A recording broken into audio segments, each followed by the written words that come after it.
Hi hello నేను మీ reviews alert. ఈరోజు మన టాపిక్ వచ్చేసి chutney sambar web series review. కాలీవుడ్లో వ్యాసుడి నటిగా యోగిబాబు ఎప్పుడు ఫుల్ బిజీ. ఒకవైపున వరుస సినిమాలు చేస్తూ వెళ్తున్న ఆయన వెబ్ సిరీస్పై కూడా దృష్టి పెట్టాడు. ఆయన ప్రధాన పాత్రగా చట్నీ సాంబార్ వెబ్ సిరీస్ రూపొందింది. రాధామోహన్ దర్శకత్వంలో వహించిన ఈ వెబ్ సిరీస్ ఈ నెల 26వ తేదీ నుంచి హాట్స్టార్లో స్ట్రీమింగ్ అవుతుంది. 6 ఎపిసోడ్లుగా ప్రేక్షకుల ముందుకు వచ్చిన ఈ సిరీస్ ఎలా ఉందనేది ఇప్పుడు చూద్దాం.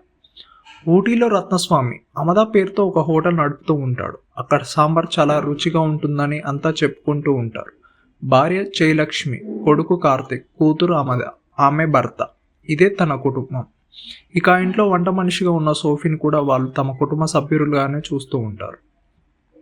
కార్తిక్ అదే ఊళ్ళోని ఝాన్సీని ప్రేమిస్తూ ఉంటాడు. ఆమె తండ్రి కార్తిక్ తండ్రి రత్నస్వామి మంచి స్నేహితులు.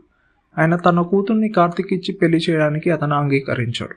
ఇక సోఫీ భర్త ఒక హత్య కేసు విషయంలో జైలుకు వెళ్తాడు. అందువలన అతని నుంచి ఆమె దూరంగా ఉంటూ ఉంటుంది. ఆమెను తిరిగి రప్పించే ప్రయత్నంలో అత్తగారి గౌరీ ఉంటుంది.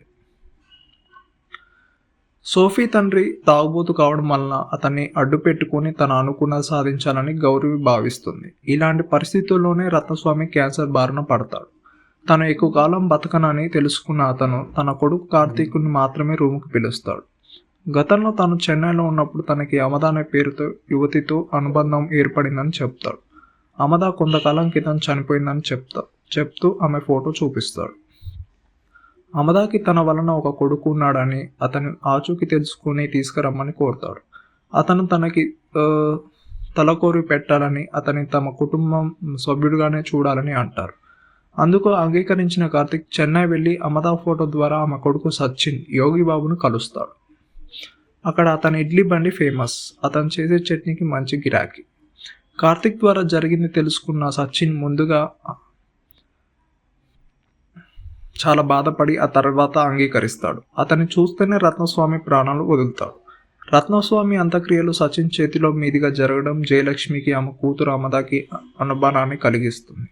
దాంతో వాళ్ళకి అసలు విషయం చెప్తాడు కార్తిక్. అప్పుడు వాళ్ళు ఎలా స్పందించారో, సచిన్కి ఎలాంటి అనుభవం ఏర్పడింది, కార్తీక్కి ఝాన్సీకి ఇచ్చి పెళ్లి చేయడానికి కారణం ఏమిటి, తన జీవితానికి సంబంధించిన విషయంలో సోఫీ ఎలాంటి నిర్ణయం తీసుకుంటుంది అనేది మిగతా కథ. యోగిబాబు కామెడీకి బ్రాండ్ అంబాసిడర్గా లాంటివాడు. అందువల్ల ఈ వెబ్ సిరీస్ నాన్ స్టాప్ కామెడీతో నడుస్తుందని అంతా భావిస్తారు.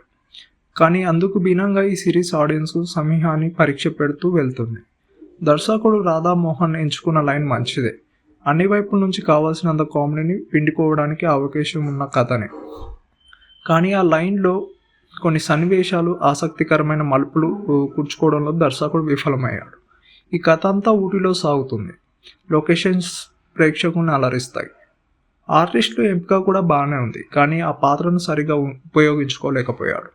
అసలైన కథను కరెక్ట్గా అల్లుకోకపోవడం ప్రేక్షకుల్ని నిరాశ పెడుతుంది. అవసరమైన విధిగా అనిపిస్తూ పోటీగా కనిపించే సన్నివేశాలు కూడా ఉన్నాయి. తన పాత్రకి యోగిబాబు జీవం పోసినా అతని స్థాయికి తగిన కామెడీ లేని కంటెంట్గానే ఈ సిరీస్ కనిపిస్తుంది. ఇది ఫ్రెండ్స్, మన వీడియో నచ్చితే లైక్ చేయండి, షేర్ చేయండి, సబ్స్క్రైబ్ చేసుకోవడం మాత్రం మర్చిపోకండి. Thank you friends, thanks for watching. Please subscribe our channel once again. Thank you, bye.